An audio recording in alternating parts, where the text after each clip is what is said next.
Already recognized as kings of their domestic game, Portuguese giants Benfica arrived on the global stage in 1961, when they became only the second team to win the European Cup. The following year, they successfully defended the trophy, and over the course of the decade, they lifted 8 Portuguese league titles and 3 Portuguese cups. Spearheaded by Eusebio, the Benfica of the 1960s created a legacy that ranks them among world football's elite clubs.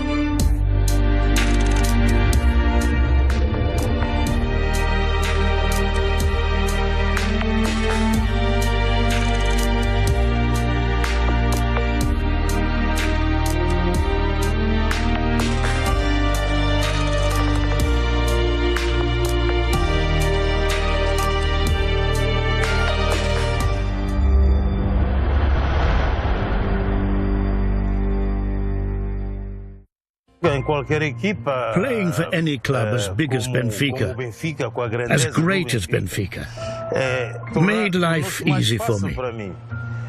The club has everything. Benfica were a top side. The majority of the players had matured together, and during that time, the team were fully confident of their chances.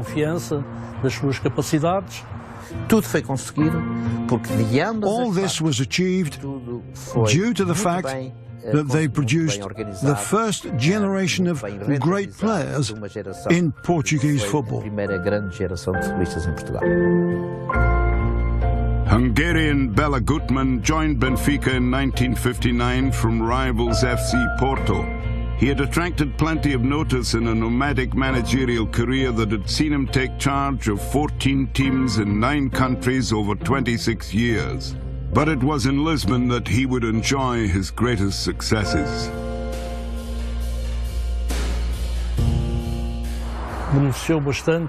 He had a massive influence in the organization of Benfica as a club, and later on also of Portuguese football.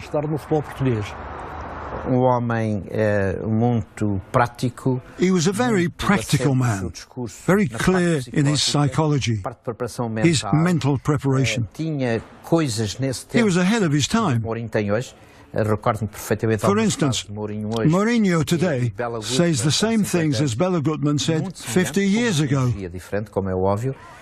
One of the new coach's earliest decisions was to sack 20 first-team players and promote several promising youngsters. Antonio Simoes was still with the club's junior team when Gutmann arrived.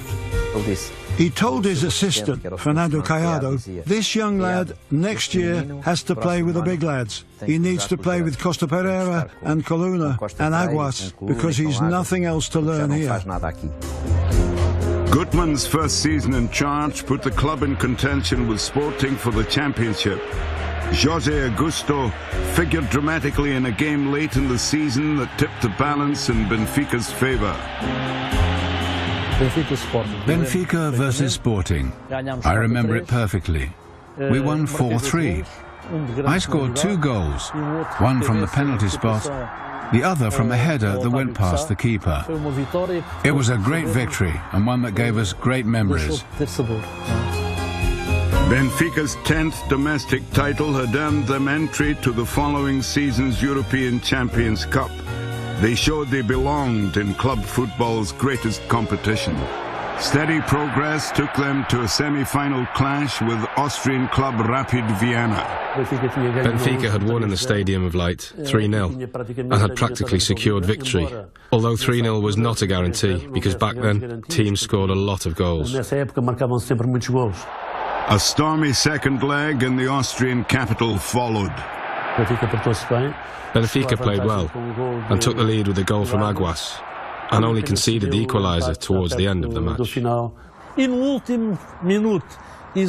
the last minute, they tried to make the referee award a penalty.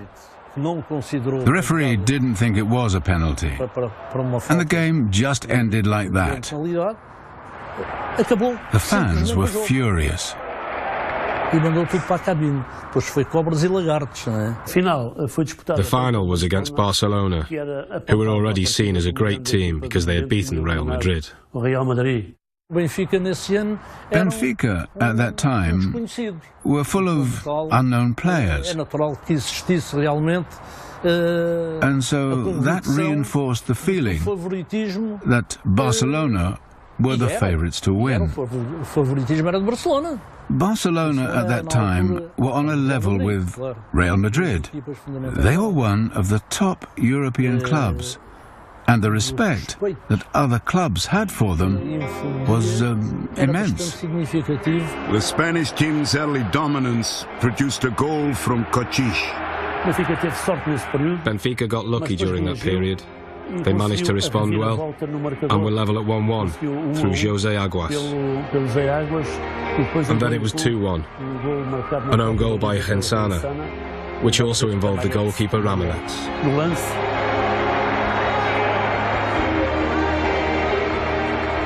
Mario Coluna added a third before Zoltan Sibor's consolation goal.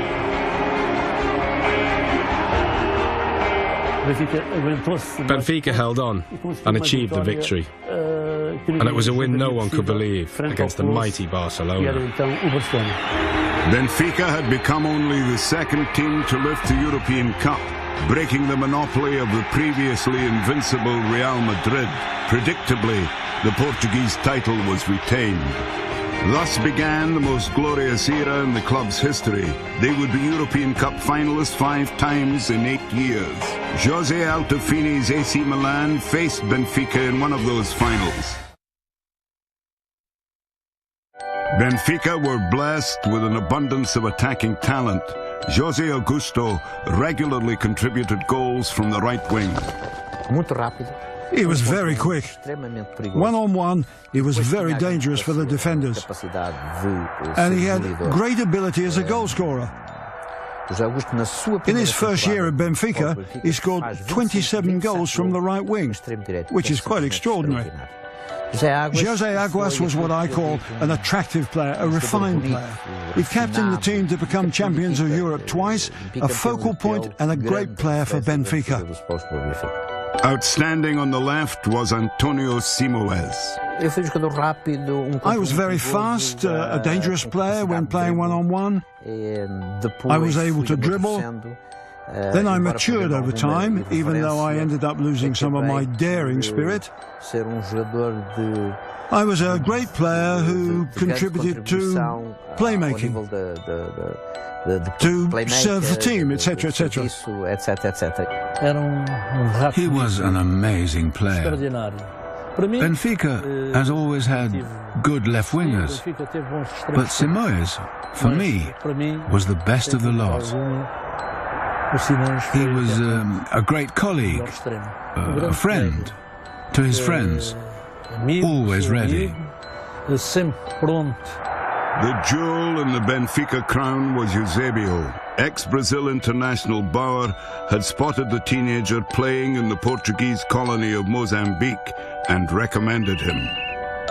Bela Gutmann had complete trust in Bauer, so Benfica decided to go ahead and sign me. And they even ended up paying more than agreed originally. The Black Panther, as he came to be called, broke all club goal-scoring records over the next 15 years. By the time he left Benfica in 1975, Eusebio had amassed 638 goals in 614 games. Eusebio was, for several years, one of the greatest players to have ever played the game. I'd go out on the pitch, very relaxed, just enjoying the football. I never suffered from nerves. I just loved playing the game. Well, to talk about Eusebio is quite easy, or perhaps difficult, as I'm not sure there are sufficient adjectives to define what Eusebio was. Besides being a great player, Eusebio was a born athlete. There was a group of elite players, footballers like Cruyff, Di Stefano, Pelé. I think Eusebio was in that generation of players, a great player who was above everybody else. And I had the great privilege to know him and to have a good understanding with him on the pitch. I'd like to go out there showing that I wanted to win, that I wanted to score. I like to play football the way it should be played. Eusebio was the best of them all. Eusebio is the greatest ever Portuguese football player and one of the best in the world. In 1961 and 62, Benfica were just on another level. They were an incredible attacking force. In the 1961-62 season, English champions Tottenham Hotspur stood between Benfica and a place in the European Cup final. We'd won here 3-1 in the Stadium of Light. We really should have won by a bigger margin. The first goal was scored by Simoes. Augusto added a second before clinching the win with 26 minutes left. The players arrived in London for the return leg, which proved an altogether different proposition. I confess we had a bit of luck there, especially because we scored first. But I remember the noise, the drums, the stadium. Tottenham went ahead with a penalty just after half-time, but Benfica held on for a 4-3 aggregate win. Amsterdam was the setting for the final against Real Madrid. Back in Africa, we'd always dreamed about playing against Real Madrid. We'd heard of them, champions of Europe. And of course, Di Stefano. Oh, he was my hero. We entered the pitch, the teams side by side.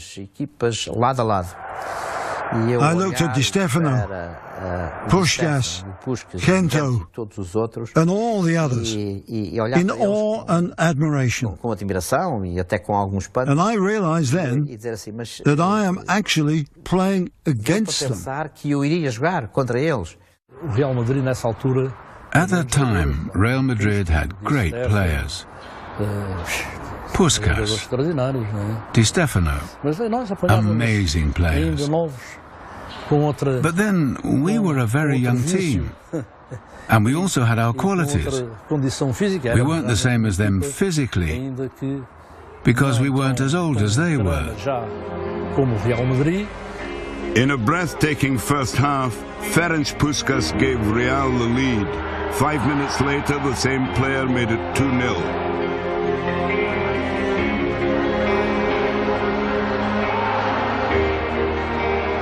Aguas pulled one back, and Cabem's superb strike leveled the score. But Benfica still trailed at the break. A 21-minute hat-trick by Puskás had put the five-time European champions 3-2 ahead. At half-time, Bela Gutmann spoke to us about everything.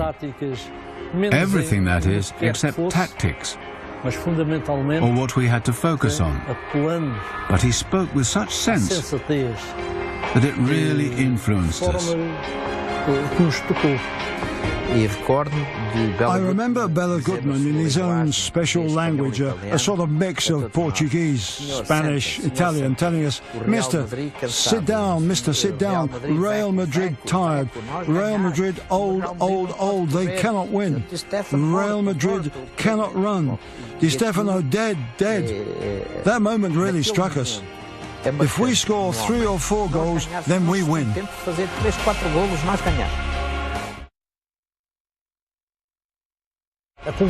The conviction with which he spoke to us was truly amazing. We really had the belief that we could win the game.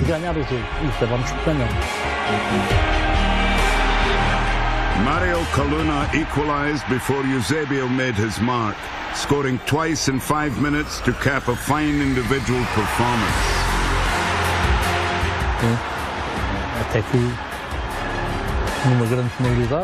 He was key to the way we played, and through him we started scoring goals. And we felt that with every single goal we scored, Real Madrid were wobbling. It was definitely a special moment. I think at that moment in time, I didn't fully grasp the significance of the whole thing, of that final. That victory signified the establishment of a great club in European football. Benfica winning against Real Madrid meant that the club was known all over the world. An incredible game, and it will remain in history as one of the greatest European Cup finals. Back on home soil, Benfica added the Portuguese Cup. Eusebio set them on their way to a comprehensive 3-0 win over Vitória de Setúbal. That season also marked the end of Bela Gutmann's reign at Benfica. I think this is the most I can produce for football Portuguese. So now you go for a new challenge? Yes, I'm going out. Having fallen out with the club president, Gutmann left with the warning that Benfica wouldn't win another European trophy in 100 years. I'm sure if he was around today, he wouldn't say such a thing, like Benfica wouldn't be a champion again. Sometimes people say certain things in the heat of the moment, but unfortunately, once again, Bela Gutmann was right. The next season, the Portuguese title was regained and a third successive European Cup final was reached. AC Milan were the Wembley opponents. Though Eusebio struck early, 2 second-half goals from Altafini took the cup to Italy for the first time. I remember that Rivera intercepted the ball in the centre circle for my second goal. I got hold of the ball and did the rest on my own. When I took my shot, the goalie got a hand to it, and I knocked in the rebound. Benfica bounced back by completing a domestic league and cup double in 1964. In the final of the Portuguese Cup, Porto were routed 6-2. It was a match where Benfica played with inspiration and attacked well, which is reflected in the 6 goals. During that time, we were really on form. We were confident of winning, and we won with some ease. 2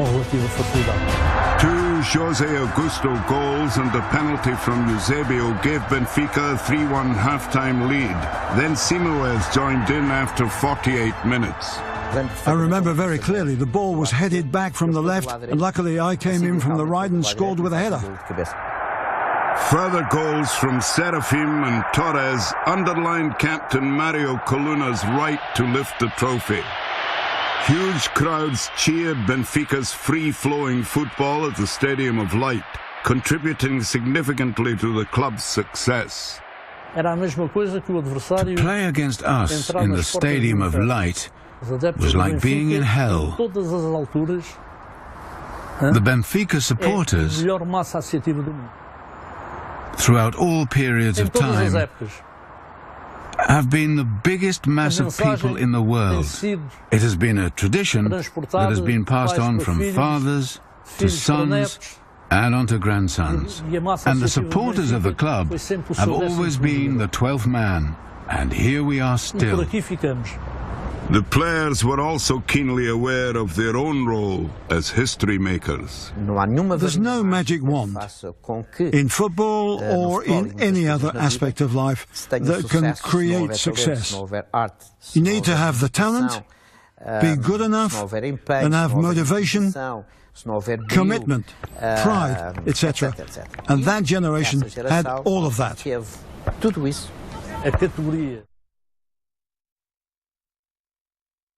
The 1964-65 season was an exhibition of domestic supremacy. In winning Portuguese title number 14, Benfica blew away all their rivals. The challenges of Sporting and Porto were both demolished before Christmas. In the European Cup semi-final, Vasas were beaten narrowly in Hungary and slaughtered in Lisbon. 5-0 was the aggregate. The opposition in the final would be holders Inter Milan at their own stadium. We beat them at home, at the San Siro. Their goalie got injured and they were down to 10 men. And back then you couldn't make substitutions. Jair's goal just before half-time kept the trophy in Italy. Another Portuguese title in 1967 meant a further chance to add to Benfica's 2 European Cups, and again they reached the final, where Manchester United would try to become England's first European champions. I think it was a very even game for 90 minutes. Benfica had a team equivalent to Manchester United. We cannot forget the players United had at that time, but during extra time things didn't go well. Jaime Graza's goal hardly mattered as they went down 4-1 after extra time to a Bobby Charlton-inspired Manchester United. The domestic title race had gone to the last game, but an 8-0 defeat of Varzim sent Benfica over the line in style. 12 months later, Benfica were Portuguese champions for the 8th time in 10 years. Another Portuguese cup was added, Simoes and Eusebio scoring against Académica de Coimbra. The 1960s ended as they had begun, with Benfica lifting a major trophy. A decade of constant success assured them of permanent recognition as one of the game's great clubs. We do not set ourselves any limits. Benfica will always be regarded as the team of that era.